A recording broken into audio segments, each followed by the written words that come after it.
live for another episode of the Puppet Podcast. Hello, everyone. Happy evening, morning, afternoon. Depends where you are in the world. Here it's Caroline for this wonderful episode. We connect with UK today. And yes, I'm really excited to bring in the screen. I will show you the picture. Here is Dik Downey. We will have him in the screen in a second. But before, I just want to tell you that we launched this coaching program to help puppeteers with promotion, social media skills to put out there our work. So we have this website that I invite you to have a look on, and it's about all those technique and tips about social media to grow your audience. When some of you maybe do streaming online, so you just fill your name. We have put a free training there, and it could answer a lot of questions about how social media could help puppeteers actually. So it's really Eli, who is the genius behind the podcast, like the mastermind towards social media, who put that together. And yes, I really want a lot of puppeteers to get involved in this coaching program and get some grouped all together to have a reflection about social media and just all together solve those and get more opportunity with online stuff. So here was the Puppet Podcast blog for this publicity. So you have also a look on the Patreon if you haven't checked it already. We have plenty of workshop online out there. So feel free to watch this. So now let's go to the chunk of it. We have a wonderful, I ask on social media, who is the puppeteer of the year, who you admire in puppetry. And for sure, the name of Dik Downey come. And yes, here is him. So drum roll. Dik, yeah! Yay! Hello. Hello. Welcome. Welcome on the Puppet Podcast show. Great. I'm honored to be here. Yeah, I'm so glad to get to know you. And I want you to, I love when the puppeteer introduce himself to the Puppet Podcast crowd who are watching right now. So could you explain to us how you fall into puppetry? I fell into puppetry. I started off a very long time ago when I left school and I was not keen to do anything at all. I didn't do very well at school. I found school incredibly boring. And a friend of mine learned to juggle, and he taught me to juggle. And at the age of 19, we left the UK and we bought a bus and we went to Spain and we became street performers. And I sort of was a clown and a street performer for about 4 or 5 years. And then during all of that time, I started to make props and puppets for other people's shows. And eventually I was stolen from the street by a puppet company called Green Ginger, who were based in West Wales in the UK. And I sort of became a puppeteer by accident, but it was something that I knew that it existed, but I didn't know how to get into it. So I sort of fell in. Yes. And I'm so curious because you were working as a clown, and after puppetry get into your curriculum. It's so interesting. I want to know, and this is not from the script, I just diverted because I want to know your how you feel those art forms connected for you and how they help each other. Good question. I've no idea. No, I think it's marginalized art forms. I think puppetry and clown and mime and a lot of those, like in Europe, they have visual theatre, and it's all sort of put into one sort of group that they all exist within the same sort of universe. We're sort of outside normal theatre in the sense that we can take bigger dynamic directions that you wouldn't necessarily take in a normal theatrical world. I think we can take bigger risks and we can take bigger subjects and sort of shrink them down into a more condensed thing. Like with puppetry and with clown, you're sort of either exaggerating something that people recognize and sort of taking it to a much bigger world, certainly in clown. And in puppetry, you're sort of doing the same thing, but either you're shrinking it down to a micro world, or you're exploding normal things and making them extraordinary. Yeah, that's such a great answer. Like, so spontaneous, but I feel I agree so much because I enjoy both art form, and like you, I think they have something fascinating for the audience. Yeah. I agree. I think they're complementary. They live in the same. They're different, but they live in the same world. Yes. And I want to know if you have a specific moment in the past where you can say your crush for puppetry happened. I think from childhood, really, because one of the things that we had amazing TV. Like, I grew up in the 60s and 70s, and the British TV around that time was absolutely fantastic. And we had so many amazing puppet television experiences. And there's a guy called Oliver Postgate and another guy called Peter Furman, and they had a show that most people know. It's called Bagpuss. It was a stop motion animation of a cat that lived in a window of a shop, and everything in the shop came to life, and it was beautiful. But prior to that, he did other shows with a lot of two-dimensional cutout cardboard or illustrations that he animated to bring those to life. And then on top of that, we had some terrible puppets on television that were just awful. But you sort of, as a 3 or 4 year old, you didn't know the difference. So we had Andy Pandy and we had Bill and Ben. So I think British culture was sort of immersed in puppetry when we were little children. And I think that sort of love either stayed with you or you lost it. And which is a shame if you lost it. And then after that, it was just things like watching lots of films and stuff, and things like Terry Gilliam's films were really inspiring, and Monty Python, and lots of absurdity, which didn't necessarily involve puppets, but they had a similar atmosphere that sort of created a world that you wanted to be in. And I think my crush of puppetry was wanting to be in that small, weird little world of things that you could imagine have been made. And I like making things. I have to move. My hands are always on the go, and I'm either scribbling on paper or fiddling with clay or something. So I think I was always drawn to a world where things were in motion and being moved by other people. Yeah, I love you say motion, like it's really part of our creativity, and it's so true.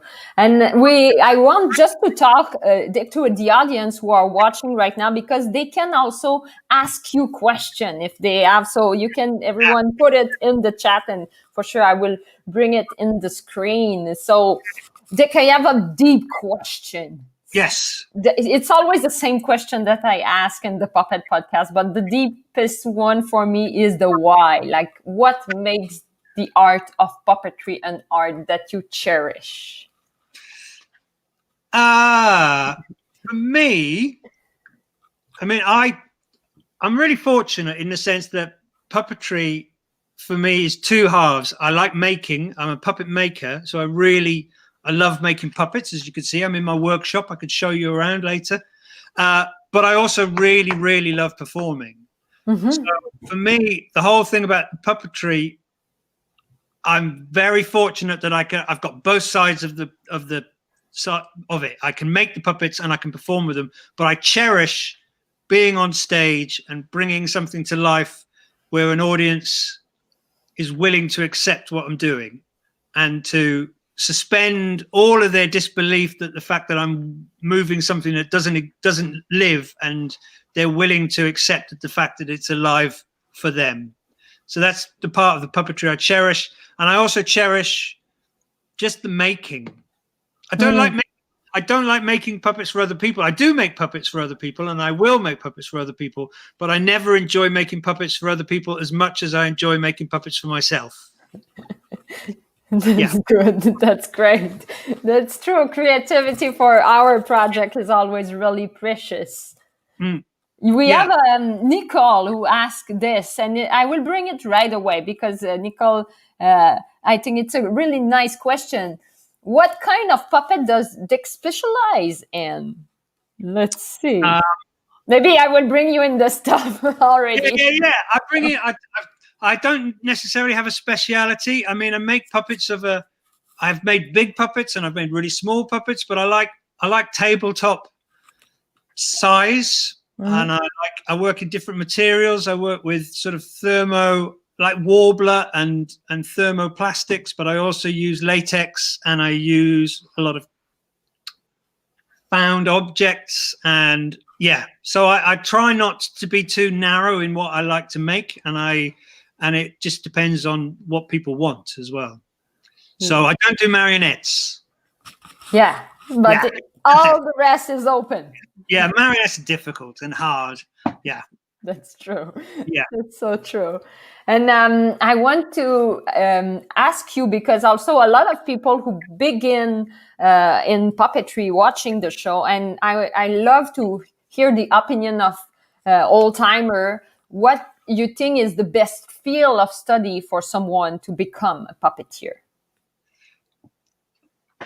It's tricky because I mean, because I don't know what's out there anymore. I mean, there's puppetry is now becoming such a popular sort of art form that there's definitely more opportunities and availability for people to learn puppetry. I mean, there's lots of theatre production colleges are now starting to incorporate puppetry in their courses. I work in the Royal Welsh College of Music and Drama in Cardiff, in the capital of Wales, and their theatre design students who are doing a 3-year course.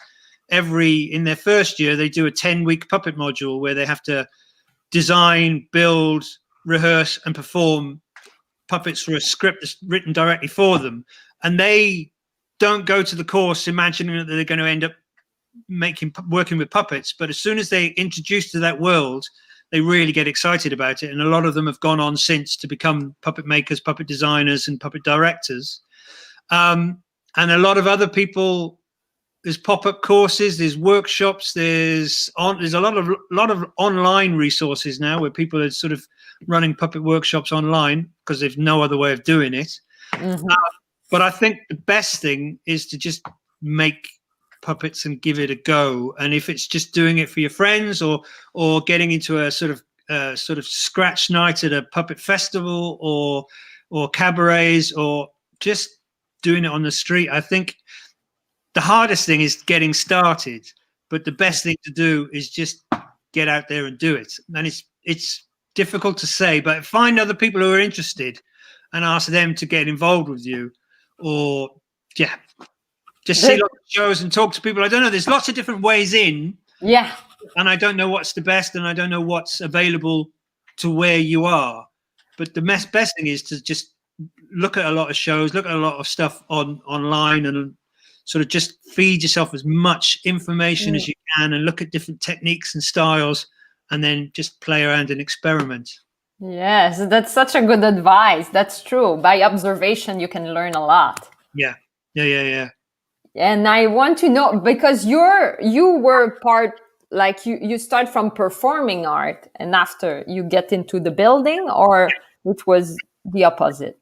No, I started off as a performer, and then I became a puppet maker. So I can't remember what year, but when I joined Green Ginger, who are a puppet company based in the UK, they were already quite established as a puppet company, and I'd been making puppets and props for other projects I'd been involved in, but they were the first puppet company that I'd sort of ended up working with. Yeah.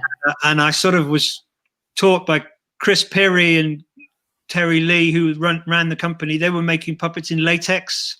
So I learned that technique with them, and sort of sculpting in clay, and then making plaster molds and making latex.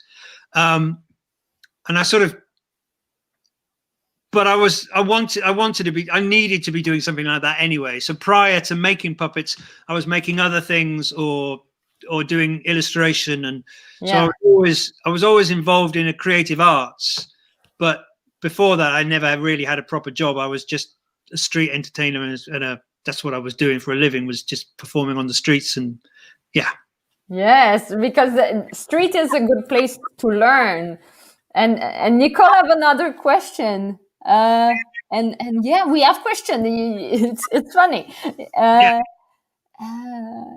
Yeah, someone insult me. Yeah, I say old timer, but Yeah. it's not that old. Gary said. Yeah. Yeah. So yeah, I apologize. I didn't want to say that you were old timer. Here's my wife. She's fine. She's being rude. I'm sorry.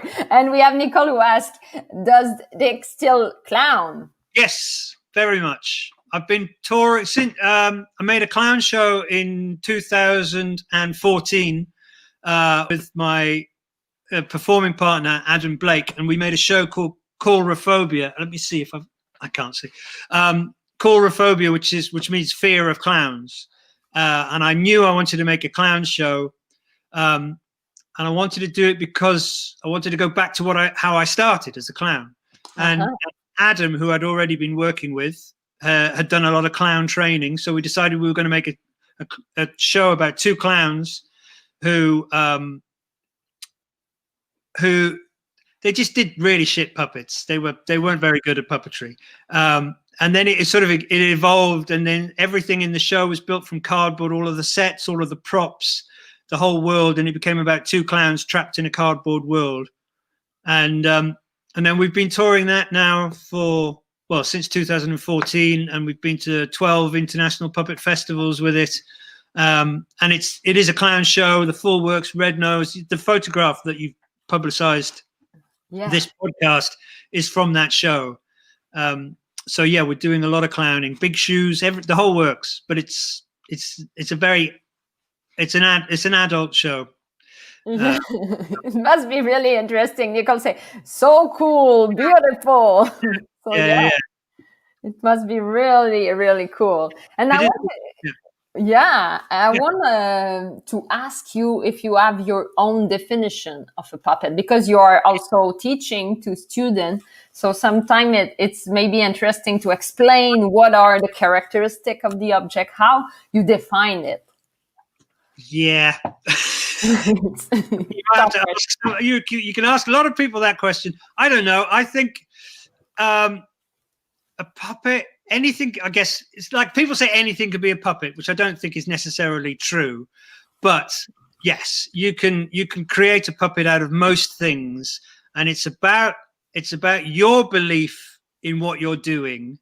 If you believe enough in what you're doing that you can make this thing come alive, you can convince a whole audience of people that it's true.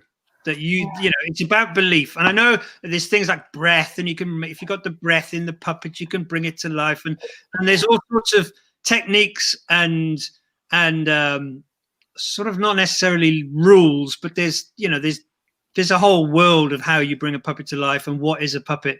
But I think for me, it's about your belief in what you're doing. Because if you don't believe it, then the audience isn't going to believe it. It's about conviction and what you're doing. And you have to be honest with yourself about what you're trying to bring across to an audience. Wow. Yes, that's so beautiful. Like it's the first time I think someone answer in this belief words. It's kind of always really deep as an answer. It's a bit of philosophy, how you position yourself and believing in what you do. That's great. Great answer. Yeah, and we have people who believe in you. Yes, Vic. I'm glad you believe in me, Vic. Yeah, that's really interesting. People agree, like Martin also agree about the believing aspect of the job. So that's really, really true. And I have a really deep question about maybe your career and the future. And it's funny because now things are changing, but I want to ask you your goal. Like, do you have something you envision for the future that you really want to achieve, to do, like a dream or a purpose that you see for the future? Yeah, well, as an old timer, there's not much future left. So I just want to be able to get on stage and perform. I think the future is that the theatres can open and that people can sit in an audience and that everybody could be in the room at the same time, and we don't have to do everything on a screen and digitally. So that's the future I'm looking for everybody. And I don't know. I think I just want to, I don't have a pension, so I think my future is going to be puppeteering until I die. So that's okay. It could be much worse ways of surviving. But I know that I'm in the process of making a new show now, which we've got our fingers crossed and we're waiting to see how that's going to happen. But hopefully April and May, we're going to be back in Norway to make the 6th show I've made in Norway. So we're making a new show about, it's called Big Boys Don't Cry, and it's about masculinity and just how rubbish we are. And so that's my short-term future goal. And the long-term future goal is to still be doing this when I'm too old to be doing it. That's amazing. But it's the legacy. I feel it's a lot of future. It's really amazing, and we have people who finger crossed too. Yeah. And we have to exist. Yeah, I would just bring those little comments. It's really amazing that you answer to us people who are watching. It's really funny. Yeah, but that's true. We want to go back on stage and just put the show on the road. And I wish everything will. Let's see. It will be fine. Yeah. It will be fine. Yes, and I want to see your studio. I feel now we are ready. We have 20 people, and Derek, and let's see how we will bring puppet. Let's see what we can do. I'm trying not to move it too fast so you get sick. So this is, I'm in a place called Puppet Place, which is in Bristol in the southwest of England. And it's a shared space. We have a communal tool workshop. So down here, there's 3 companies in this part of the building. And we have a communal tool workshop. We have a communal central table. So if you've got a big project, you can use that table. We have various things. We have a laser cutter and a vacuum former, and we have lots of different people. So my world is 4 meters by 4 meters. So I have all the tools up there. I hope you can see because I'm holding it away from me, so I don't know what I'm doing. No, I see. And then there's all of the wall of corpses, and just lots of most of the puppets here are either sort of prototypes or they're being chopped out of a show and left on the editing room floor, or they're left over from a previous show that no longer exists. So the puppets have to be here because I don't want to put them anywhere else. And then, and let me step further away. You are so well installed. We see like all the tools. It's really in order. It's yes. So that's my space there. That's a 4 meter by 4 meter space where I build my puppets. And then that is another company called Rusty Squid who make they combine robotics and puppets at the same time. There's a communal tool space with all our bits and pieces. And then over in the dark corner over there is where Chris from Green Ginger is based. And then upstairs we have graphic designers and theatre set designers and filmmakers. So it's a really interesting communal space. Like I said, there's about 18 people here. When we're allowed to be here. At the moment, we have to have a very reduced number of people in the building at the same time. So, yeah. And then I've got drawers with things like eyeballs and teeth and nuts, tiny micro nuts and bolts. So I've got everything I need here. And generally, I know where everything is. So it's all, easy to grab. Yeah, well organized. And that's the point. When you create, you need to find the stuff fast because it's the moment, the zone of creativity. Yeah, and let's see what the audience, we get plenty of comment. Nicole say Evan. I think she enjoy your space. And yeah, we have Gary who say, yeah, across the road for another tiny little puppet factory. Yeah. Oh yeah. We're based opposite Aardman, so they're on the other side of the road. So it's a good space in Bristol. There's a lot of creative industries here. There's a lot of animation companies, and there's quite a few puppet companies here, and it seems to be a lot more coming along as well. Yes, we feel the creativity all over. We want to visit. Yeah, and Nicole wants to visit also. I want to go to UK, and yeah, she asked where would you suggest? Do you feel Bristol is the place for puppetry? We must go to visit. It's a good place to start. I mean, there's a lot of companies here, and I don't know where else you'd go. I go obviously London because there's a lot of companies there. I think the best time to come is when there's like a puppet festival. That's a good time to see any cities when they've got their puppet festivals on.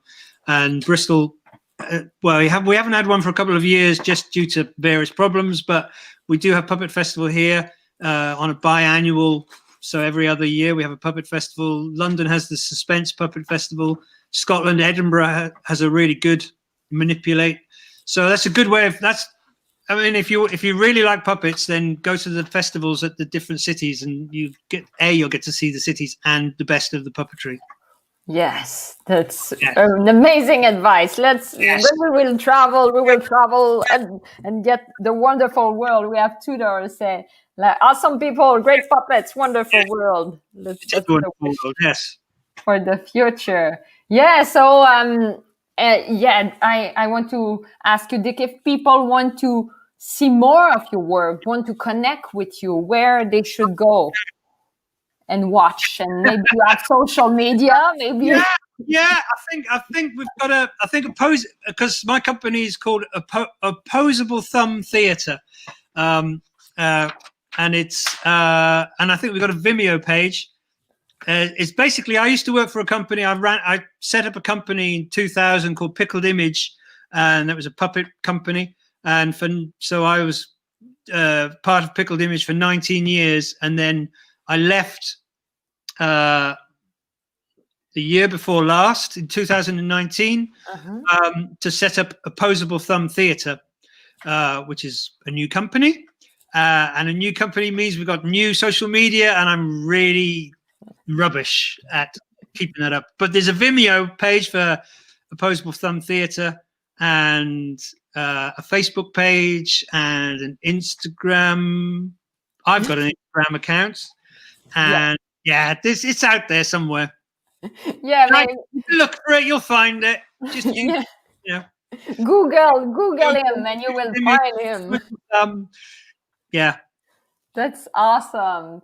Thank you so much, Dik. It was a wonderful moment, a wonderful interview. And do you want to show us a puppet in front of the camera to conclude? I can show you a puppet in front. Yeah, hang on. But we see the studio, but maybe you have a surprise. Hello. Buddy. Hello. Oh, look. Oh, I can see all your names. I know where you live. I'm going to come and visit each and every one of you. It's an agile show, we say. Yeah. I love kids. Oh, yeah, I love kids. Honest. Little bastards. What's that? What? Yeah, to the pub. No, you can't. They're all shut. Pubs are shut. No, the pubs are... You can't go to the pub. No, I got whiskey down there. Yeah, okay, later. Okay, we'll finish this. We'll wrap this up, shall we? Yes. We'll wrap it up. Yeah, that's. I love it. We feel your experience in voice also. Really. Yeah. Yeah. And so, clown puppetry and good human connecting all of that together. That's the key thing here. Yeah. Yeah, we have applause. Like, please do ha ha ha. Please do ha. We go, oh, stop it, you're killing me, stop it. Thank you. So, you have something to add? No. Yeah. You finished? Yeah. He's finished. Okay, good. Yeah. We have Gary who say it's pretty creepy, but yeah, I enjoy it. It takes one to know one, Gary. It takes one to know one. Sorry. I love this character. I feel you can do an hour with it for sure.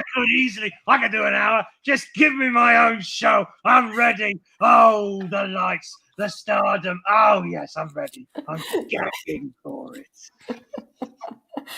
Amazing. It's amazing. Dik, I got a blast. It was so cool to meet you, and I hope we could meet each other in person and get all together, this big community again. Yeah, well, we're all going on a world tour. Well, yeah, like all of us, we're going to go to all the countries to see all the festivals. We don't really have sorry. Yeah. That's cool. Good. So thank you. You can stay in the virtual studio. I will remove to conclude. I will push you from the stage. Bye. Bye. So cool, so cool. Thank you so much for watching, guys. And yes, we have a blast at the Puppet Podcast. We have another episode tomorrow from someone in Vancouver. So we will connect all together tomorrow again. It will be in the evening at 8 East time. So let's see how we'll be awake from the Europe community and who will, be joining us. So I want to invite you to the gala. We do a gala, an online gala. The Puppet Podcast will have his own gala. So you are all invited. And yes, the date will be on January 30 at 2 p.m. East. So if you're in UK, it will be 7. If you're in Pacific, it's around 11 in the morning. So we want to do this big online gathering on Zoom all together. We want to have 500 people all together. So this is the Puppet Podcast Gala. So you're all invited. And yes, stay tuned to know more about it. So see you people. Have a wonderful evening, morning, or wherever you are in the world. And stay safe, in touch with puppetry. Bye.